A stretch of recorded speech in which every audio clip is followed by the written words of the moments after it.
Hello friends, I welcome you all to my YouTube channel is my investment.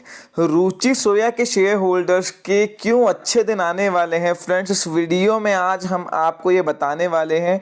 Share ने एक dream run देने के बाद अपने हायर लेवल से एक बहुत ज़बरदस्त करेक्शन दिखाया है फ्रेंड्स। इस स्टॉक में ऑपरेटर बहुत ज़्यादा एक्टिव है और ऑपरेटर का जो ज़बरदस्त खेल इस शेयर में चल रहा है उसके बारे में हम डिटेल में आज बात करने वाले हैं। इस स्टॉक की फेयर वैल्यू क्या है और क्या वो बड़े ट्रिगर्स इस स्टॉक में आने वाले टाइम में है जिसकी वजह से स्टॉक में एक बड़ी तेज़ी आपको आने वाले टाइम में देखने को मिल सकती है।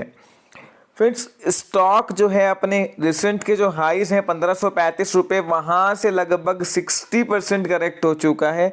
612 रुपये जो है इसका आज का रेट है। अब सबसे बड़ा क्वेश्चन फ्रेंड्स ये उठता है कि पहले तो इस स्टॉक की फेयर वैल्यू क्या है और दूसरा ये कि कितनी डाउनसाइड बची है इस स्टॉक में। फ्रेंड्स, इस स्टॉक में जो इतनी ज़्यादा वॉलेटिलिटी चल रही है, जनवरी में रीलिस्टिंग हुई थी, 7 महीने से ऊपर का टाइम हो गया, स्टॉक लगातार सर्किट टू सर्किट मूव दिखा रहा है। उसके पीछे का रीज़न क्या है? क्या वो कारण है कि ऑपरेटर इस स्टॉक में इतना ज़्यादा एक्टिव है और ये स्टॉक पूरी तरह से ऑपरेटर के कंट्रोल में है? फ्रेंड्स, उसका सबसे बड़ा रीज़न ये है कि जो इस कंपनी के शेयर होल्डिंग है उसमें 99% से ज़्यादा शेयर्स प्रमोटर के पास हैं। 1% से कम की जो है पब्लिक शेयर होल्डिंग है। 28 लाख शेयर मार्केट में ट्रेडिंग के लिए अवेलेबल है।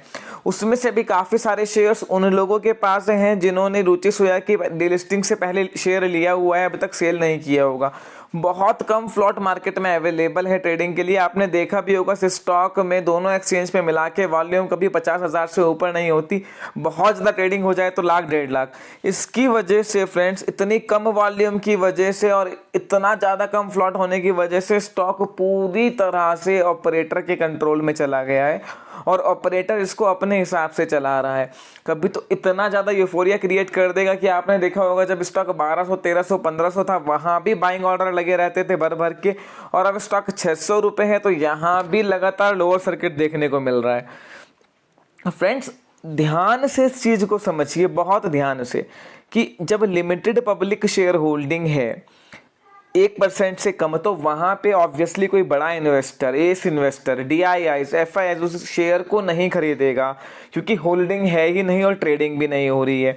तो इसकी वजह से फ्रेंड, जो ऑर्गेनाइजेशन है रुचि सोया वो रिस्ट्रक्चर्ड हुई है बैंकरप्सी रेजोल्यूशन के बाद में। तो इस वजह से कि कोई बड़ा नाम नहीं है कि हाँ ये स्टॉक म्यूचुअल फंड के पास है, FIIs के पास है, क्योंकि या तो प्रमोटर के पास ही पूरी होल्डिंग है, थोड़ा बहुत शेयर जो फ्लॉट बचा हुआ है पब्लिक के पास है।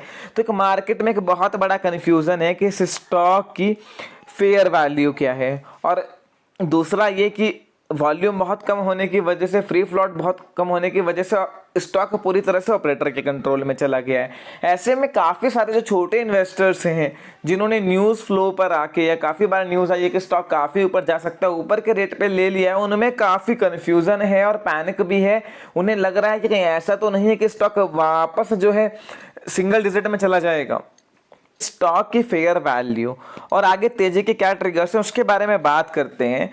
जब बैंकरप्सी रेजोल्यूशन है उसके रूल्स के अकॉर्डिंग अगले 1.5 साल में प्रमोटर को 10% और अगले 3 साल में 25% अपनी होल्डिंग कम करनी होती है। तो अगले 6 से 8 महीने में प्रमोटर को 10% की होल्डिंग डाइल्यूट करनी होगी। ध्यान से समझिए, 10% की होल्डिंग डाइल्यूट करनी होगी क्योंकि ऑलरेडी साल के आसपास हो चुका है बैंकरप्सी रेजोल्यूशन को प्रोसेस हुए हुए।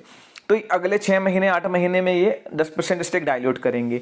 फ्रेंड्स, FMCG सेक्टर में आप 4-5 शेयर के मैं नाम लेता हूँ। एग्रोटेक जो इसका इमीडिएट पीयर है, मैरिको, HUL, डाबर, इमामी, सारे शेयर 50, 60, 70 की PE पर ट्रेड कर रहे हैं। और FMCG share, consumption based share, mutual funds के, FIIs के, DIIs के फेवरेट हैं। तो वो मार्केट में बहुत कम ऑप्शंस ऐसे बचे हैं जो सस्ते शेयर हैं और जहां पर म्यूचुअल फंड स्टेक बढ़ा सकें।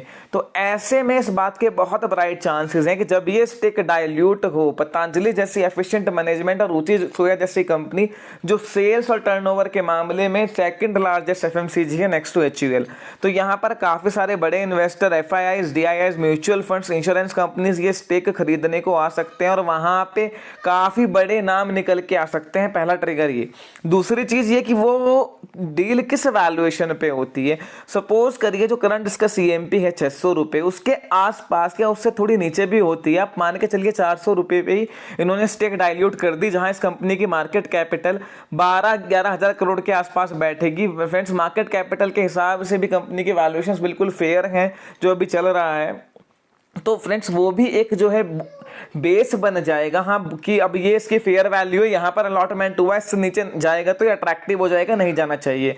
उस पर मार्केट उसके क्वार्टर रिजल्ट्स के बेस पर, ईपीएस पी के बेस पे क्या इसको वैल्यूएशंस देती है, वो आने वाले टाइम में देखने के लिए होगा। पर मेन चीज यही है कि जब तक वो अलॉटमेंट नहीं होता तब तक मार्केट को ये कन्फ्यूजन रहेगा, क्योंकि इतने छोटे फ्लॉट में ऑब्वियसली जो स्टॉक को लेके बैठे हैं ना तो वो कोई बड़े इन्वेस्टर है, ना कोई एनालिस्ट है, ना ही कोई और मार्केट के दिग्गज हैं। वो सब जो फ्लॉट है वो ऑपरेटर के पास या उन शेयर होल्डर्स के पास है जिन्होंने डीलिस्टिंग से पहले लिया है, या वो छोटे छोटे स्मॉल रिटेल इन्वेस्टर जिन्होंने न्यूज़ फ्लो पर आके इस स्टॉक को लिया है। आप किसी भी एफएमसीजी कंपनी से इसका कंपैरिजन करिए, सेल्स टू मार्केट कैपिटल के बेस पर ये कंपनी लगभग अपने सेल्स टू मार्केट कैपिटल 1.2 के आसपास ट्रेड कर रही है, जबकि मैरिको एचयूएल 3 से 4 गुना के आसपास ट्रेड कर रहे हैं। ईपीएस पी के बेस पे मैं कंपैरिजन आपको देता हूं, क्योंकि ईपीएस पी हमारे पास इस कंपनी का फेयर नहीं है, क्योंकि जो पुराने क्वार्टरली रिजल्ट्स आए हैं उसमें काफ़ी सारे एडजस्टमेंट थे।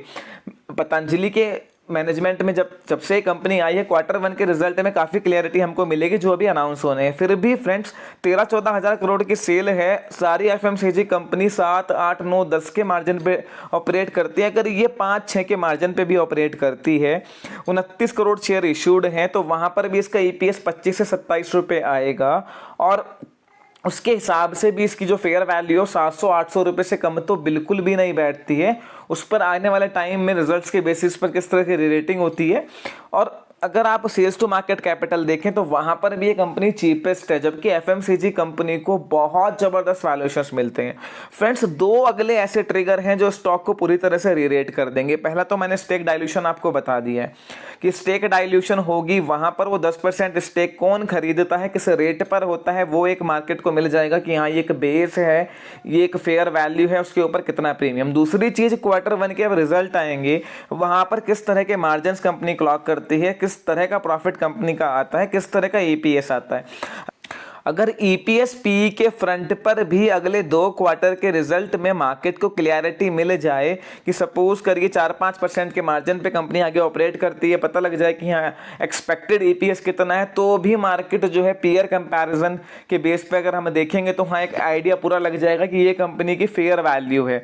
तो फ्रेंड्स, यहाँ पर ये 2 कन्फ्यूजन है और स्टॉक पूरी तरह से ऑपरेटर के हाथ में, इस वजह से चाहे डाउन साइड हो चाहे अप साइड हो, एक वन वे रैली देखने को मिल रही है। जहां पर लगता है स्टॉक बहुत बढ़ चुका है, वहां से भी स्टॉक ने बहुत जबरदस्त मूव दिखाया, और अब जब लग रहा है कि हाँ स्टॉक फेयर वैल्यूएशंस के आसपास है, बहुत सस्ता है अपने पीएस के कंपैरिजन में, यहां से ज्यादा नहीं गिरना चाहिए, उसके बाद भी डेली सर्किट लग रहा है।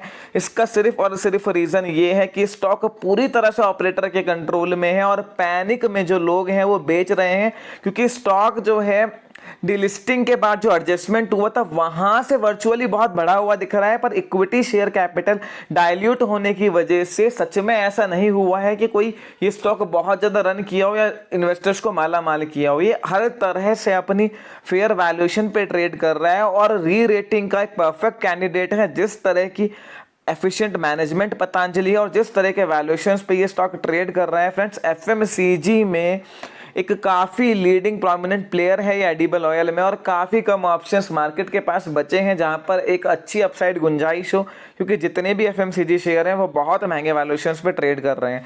तो अगर आपके पास ये शेयर है, आप नई पोजीशन बना रहे हैं, तो इसमें एटलीस्ट 6 महीने 2 क्वार्टर रिजल्ट्स और स्टेक किस रेट पे डाइल्यूट होती है, बस ये ट्रिगर देख लीजिए और आपको काफ़ी बड़ा मुनाफा अगले 6 महीने से 1 साल में देखने को मिल सकता है। पूरे चांसेस हैं कि स्टॉक वापस 4 डिजिट को टच करे, और जो रिसेंट के हाईज बनाए हैं लॉन्ग टर्म में ये स्टॉक उनको भी तोड़ने का दमखम रखता है। फ्रेंड्स, फर्दर आपकी कोई भी क्वेरी रुचि सोया को लेकर आप मुझे कमेंट सेक्शन में बता सकते हैं। वीडियो आपको पसंद आई है तो लाइक एंड शेयर कीजिए। Thank you.